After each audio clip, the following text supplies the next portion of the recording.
Okay, first one of the day, a rather filthy 690 KTM SMCR.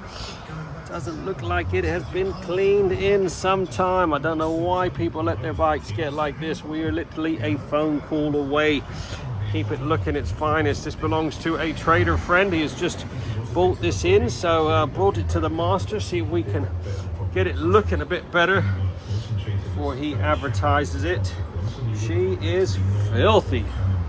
So we're going to do one of our legendary full Monty Valet. It's going to be a good few hours on this one. Wish me luck. Let's get it washed and then we'll get it in the studio and crack on with some proper detailing.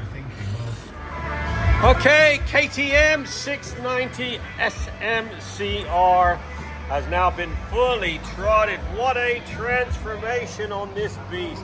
This had one of our legendary full Monty Valets. This belongs to a trader friend of mine. It is up for sale. If you're looking for a 690 SMCR, hit me up and I'll put you in touch with the gentleman. It's got a nice coating of XCP on it. Everything's been sorted, cleaned, polished. Chains all been re-lubed up. All part of one of our full Monty Valets. Get yours booked in now. We're open 6 days a week. Satisfaction always guaranteed. 07966 249 963.